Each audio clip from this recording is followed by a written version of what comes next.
Here's the question. What is the first money lesson you remember learning as a child, and who taught it to you?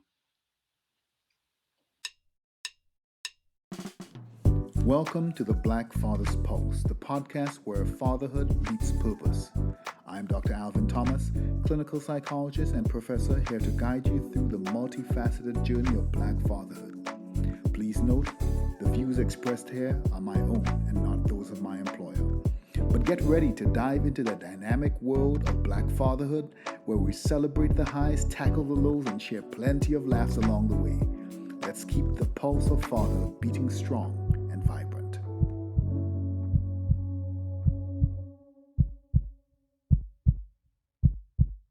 Yes. Thanks for the question, Dr. Thomas, and thanks again for having us on. The number one thing that I would say I learned at a very young age from my mother, Tina, was the importance of being frugal. Mm. Uh, One of the things she impressed upon us is, the importance of a dollar Mm-hmm.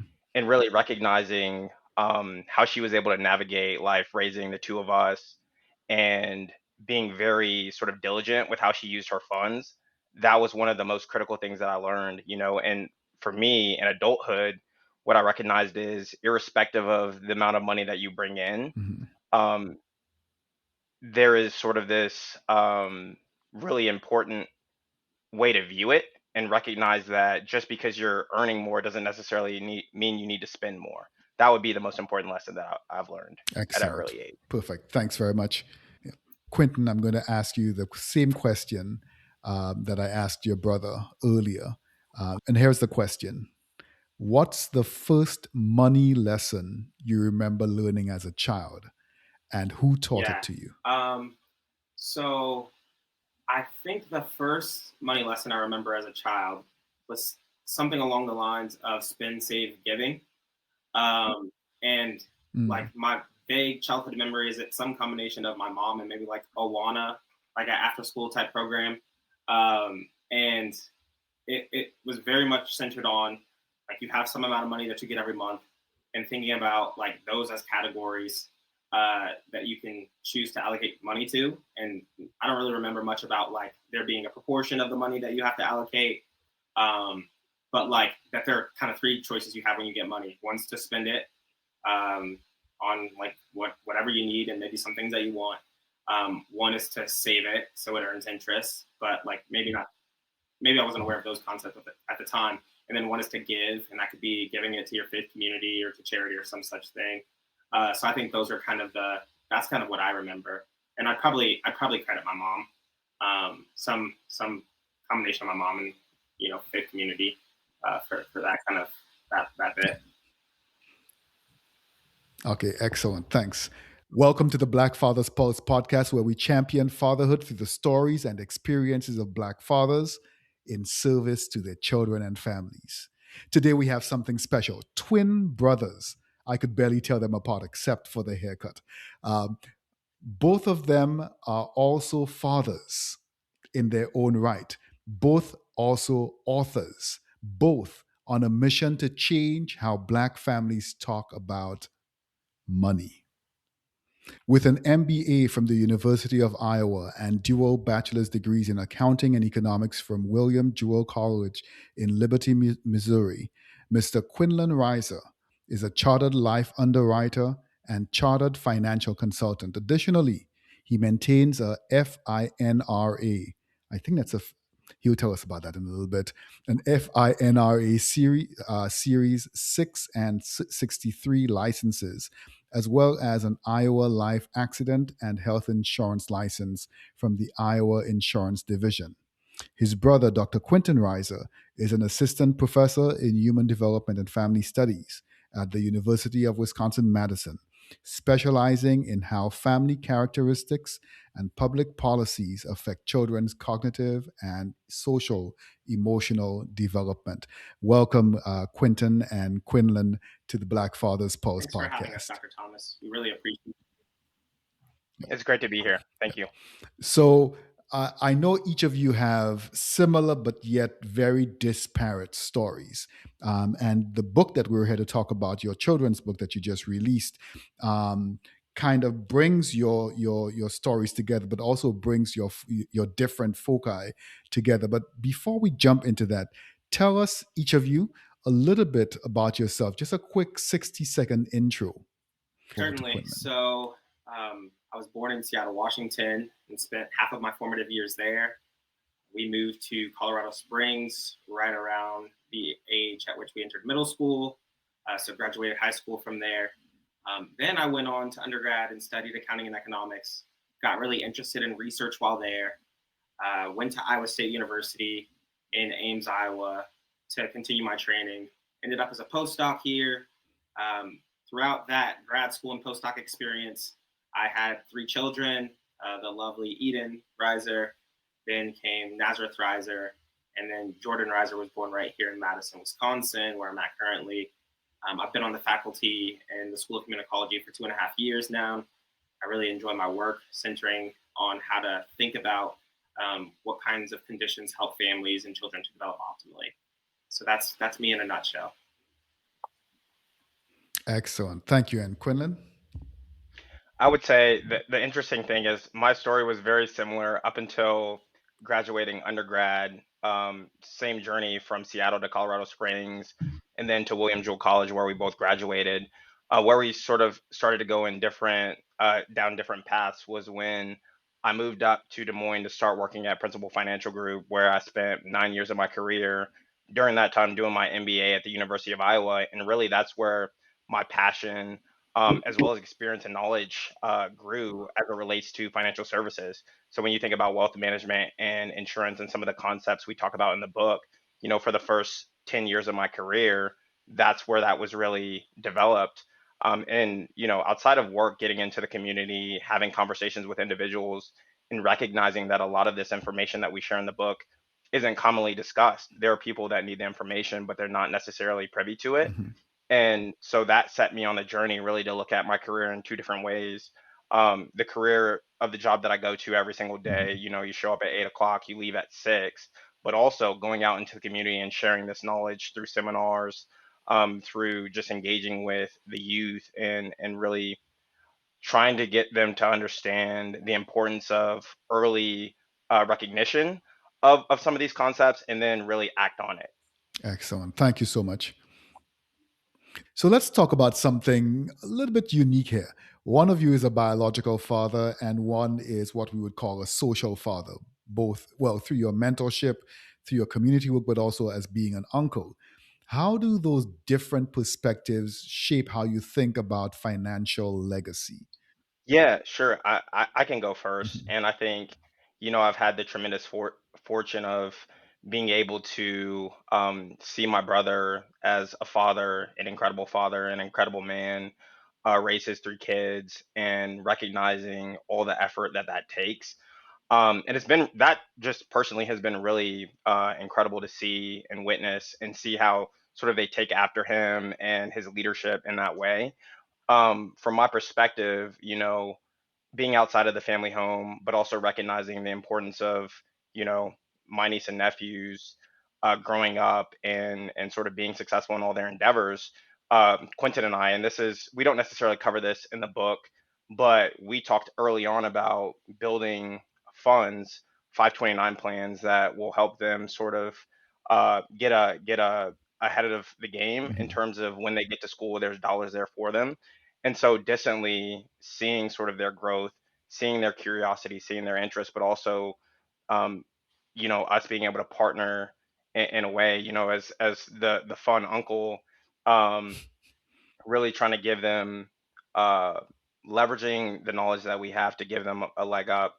Um, has just been really a nice sort of thing for me to be able to do as a social father, as you call it, Mhm. but the fun uncle, as I would refer to it as. That's kind of how I see myself, the fun uncle. Yeah, I swoop in, get them hyped up, and that's leave. exactly right. That's exactly right. Quentin, Yeah, I how mean, does I that think it's work for funny, you? and I kind of combine those 2 terms and come up with a bit of a hybrid, and I call it funkle. Um, but very, very early on, especially when I Uh, was living in Iowa, uh, and Quinlan was living in Iowa as well, I kind of thought my kids saw us interchangeably. Like here's Quinlan. It was no different. And to Mm-hmm. this day, they are really, really close with Q. I think what is interesting is as I was doing my doctoral training and Quinlan was pursuing more of a finance career, there was a time where I was foregoing sort of normal wages to go through grad school, and at that time, Mm-hmm. my kid's social father, Quinlan, was the one who was contributing to Mm-hmm. their 529 plans. And it's kind of cool to see it come full Mm-hmm. circle because we got together during holiday break and opened gifts and exchanged gifts. And we have these really neat Eden's Money Magic bookmarks. And so one of the Mm-hmm. gifts that Quinlan gave them as their social father was bookmarks with the amount to date that they have in those accounts. And so I Wow. like that was really meaningful to me, and we both contributed to it at points. But it was really, his belief and his counsel, because I go to him for financial advice, Mm-hmm. that got that started very, very early. Um, and so that it can now take advantage of time and mature. And when they get to college, they'll have a good nest egg to be able to buy books and room and board and such. And so I think it's really been cool because I always think of it as like, yeah, you have a parent A and a parent B, but it really does take a village. Mm-hmm. And, you know, Ken, fictive Ken, all of the people involved have really helped to raise my kids, and the funkle, the social father, has been one of the most influential folks I think in my kids' lives for sure. Excellent. Thank you so much. I think we're going to keep Yeah. using that word Funko for now, until YouTube blocks us for for misinterpreting that word. Um, so why now? What was that exact moment when you both said we need to write this book? Paint us a picture. When did that happen for Yeah, you so I guys? can start off with this one um, because it's kind of one of those things that becomes on a small scale the stuff of legend. I remember like Right. Quinlan was off at work late at night, and we roomed together during this time when we were both in Iowa. And I would, get home from a day of grad school, and I remember one day he came in with a stack of children's books that he purchased Barnes and Mm, Noble, Amazon, I don't know where, and he was like, "There are decent children's books that talk about finances, that talk about investing, that talk about estate planning, but none of them really cater to the communities that we see ourselves sort of trying to influence." Um, right. and he started like drafting and coming up with ideas of concepts to cover. And so this was really like nearly a decade ago now, that he Oh came up wow. with this idea. And at the time it's like, well, we're still very early in our careers, and so we need to sort of start to get solidified. But we had very early drafts then, and we've come back to it every once in a while during the holidays or some such thing. So that's kind of where it started. It's the origin story goes quite a bit back. Um, I still have some original outlines and stuff like that. But yeah, that's Hmm. kind of the origin story as I tell it. Excellent. Thank you. Thank you so much for that.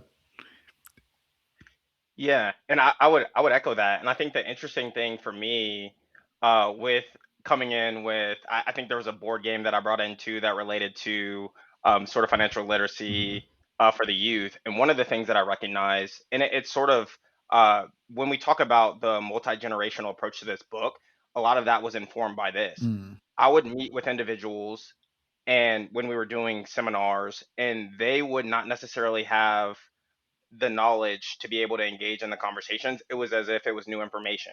But they'd also have their kids there mm, attending the meetings and sort of listening in.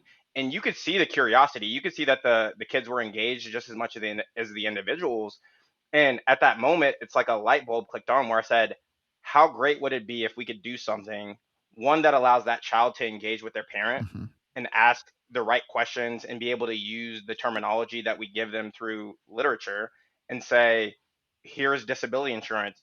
Mom, dad, do you have disability insurance? Long-term care, even these sort of concepts, giving them the language to engage with their parents, but also thinking about that child when they reach their parents' age, having learned that information very early on, and being able to engage with someone like myself, a financial professional, and sort of be able to speak the same language. So you're already sort of prepared for that conversation coming into it Mhm. because you learned it at such a young age. And that really sparked that thought to say, there are financial professionals that's been 20, 30, 40 years sitting down with clients and engaging with them and sharing this information. What if we can wrap that up into a book and several series of content that gives them that information that it takes years to learn, that they can read in, a couple of days. And they can leverage that when they move throughout their lives, when they're 18, when they're 22, when they're thinking about, their financial livelihoods, and say, hey, I'm going to, as a result of something I learned very early on and that was impressed upon me throughout my entire youth, I'm going to make financial decisions based on that. Whereas today, I feel like a lot of what folks are doing is they're reacting to sort of the dynamics. Mhm. They get into a company and the HR says, well, you should defer to your 401k, you should invest. You might have some life insurance, you might have some disability insurance. What we want with this book is for that individual that gets into that role to already know sort of what some of those decisions might look like for them and how Mm. beneficial it can be to act on those decisions. So what I'm hearing is there's a little bit of a hidden curriculum in there, that the conversation is about finances. The conversation is about insurance and all of that wonderful stuff, but that there's also some other skills and experiences that are being built in. Being, for example, being able to advocate for yourself, being able to identify specific financial resources, being able to bring up difficult or taboo conversations. Is that what you found as well, or what you're putting into the book as well? Absolutely. And I've said this in several forums. I think the interesting thing about money and some of the concepts we discuss Mhm. is within a family group and outside of a family group, when you're engaging with one of your peers or someone that you might run across, money is such a taboo subject. Mm. Mhm. So is thinking about, even with life insurance. Obviously, the connotation is with that comes someone being deceased. But what we always talk about is we cannot control death, we can't control disability, Mhm. but certainly what we can do is control how your family does as a result or following that event, right? So if something's going to happen, it's going to happen. But how much better off are you if you plan and you prepare for those events that we no one wants to see happen? No one wants to see their loved one sick or hurt. But certainly it's an easier burden to bear Mhm. when you're not left financially destitute. And so these are the concepts that we want to impress upon people, and that we want people to really understand, because it does, it sort of n- it's not easy to deal with the hard things of life, Right. but certainly can soothe and smooth that path when those things do happen. Yep. Yep. Excellent. Thanks. Quinn, you look like you were Yeah. thinking of So, jumping and in. one thing that I've learned from my brother, I've sat in on some of his seminars and such, is that the earlier you think about life policies or like Mm. Mhm. term policies, the better off you might be, because those premiums are going to be a little bit lower, maybe substantially lower, if you're healthy, right? And if you're younger, you're more likely to be healthy. And so the earlier people Right. are exposed to this concept, you may not plan on dying anytime soon, but it's going to be a more affordable premium if you plan as if you might die someday sooner.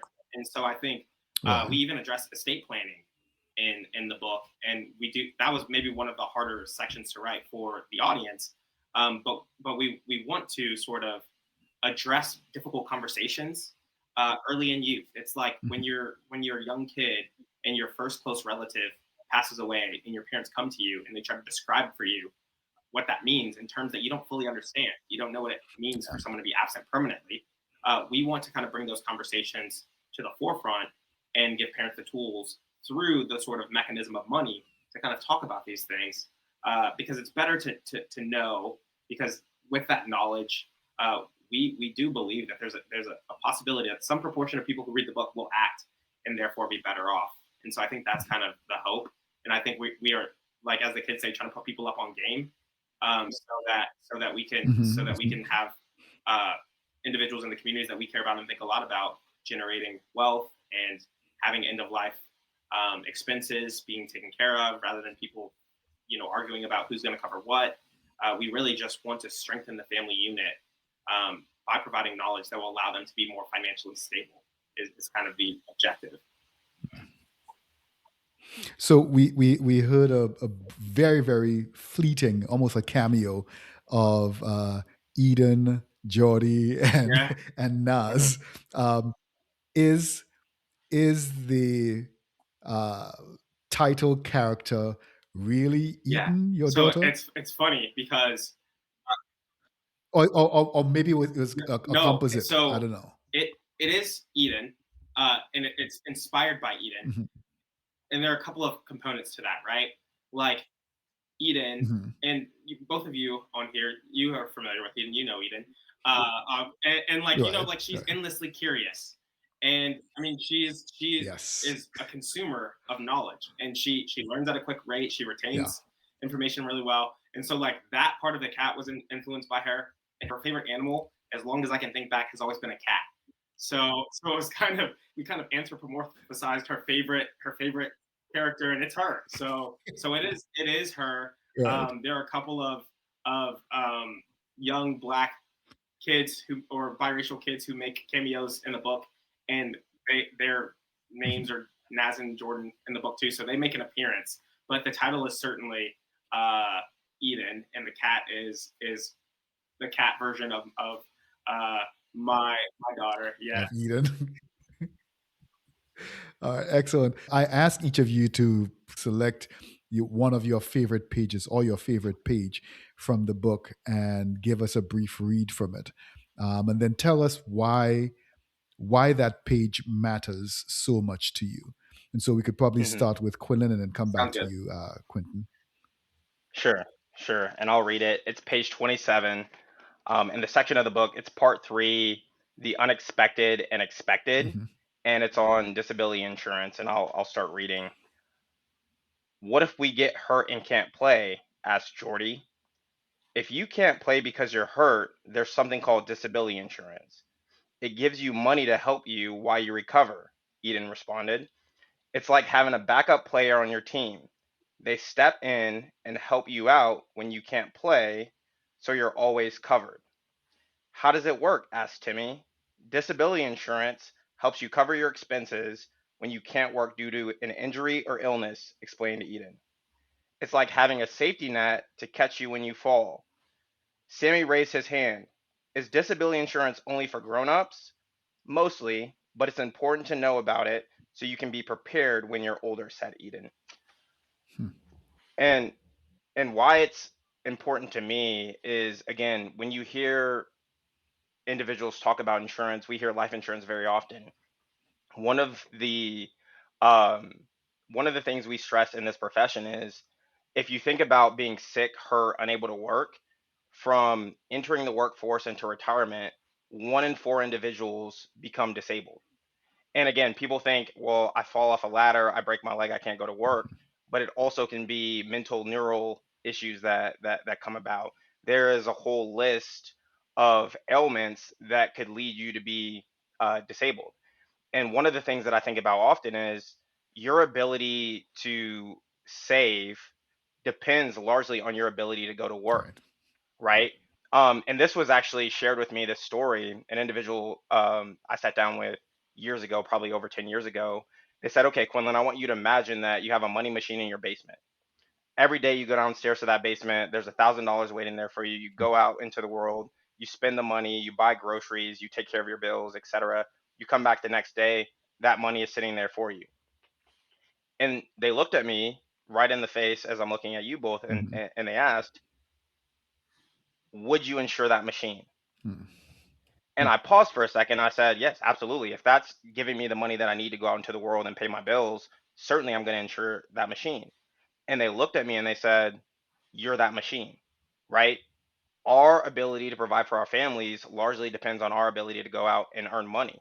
And so the minute that something happens to us, when we can't go to work and earn that money, our families can be impacted by that. And so why I think this is important to stress at a young age is for future generations to recognize the importance of, we call it disability insurance or income protection.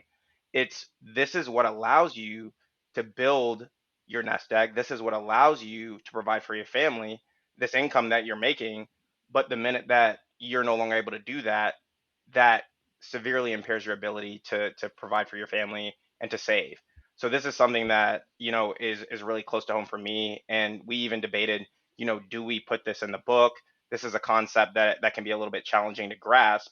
But again, going back to giving kids the language Hmm. to be able to engage in those conversations with their parents, we thought we absolutely should put this in, because if nothing else happens other than a child goes up to their parents and says, "Hey, mom, dad, do you have disability insurance?" Mm. Then I think that's a win for that family, as well as us putting the literature out there, because they're able to engage in those discussions.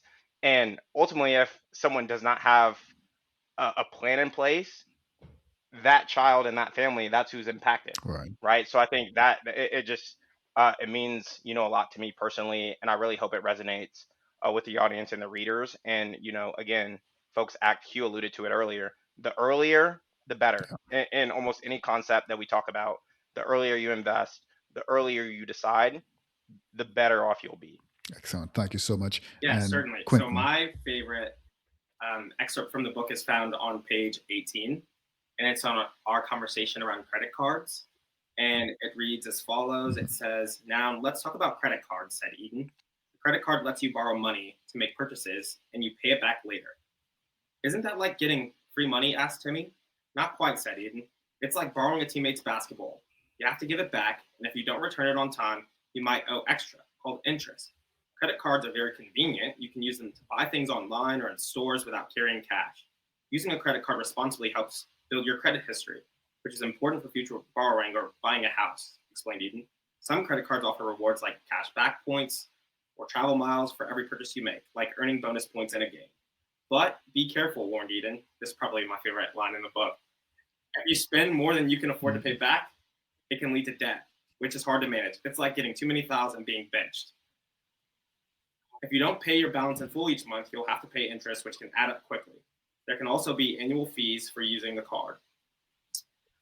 I think this is very salient to me because, recent estimates would say that the average American owes somewhere in the ballpark, or that average household owes somewhere in the ballpark of $10,000 to $12,000 in sort of revolving household debt. And so we're all familiar with credit cards. Like I think it's something that most people know about. They know what a line of credit is. They know that you can use it. I think sometimes, in the same way that we talk about the power of interest, using a metaphor of lilies in terms of accumulating wealth, it's important to also look at the sort of converse of that, which is the power of interest in accruing debt. And so I think that is really critical to me and important to me in conveying to our communities that you should only use as much as you can afford to pay back, or you should pursue interest rates that appear reasonable to you.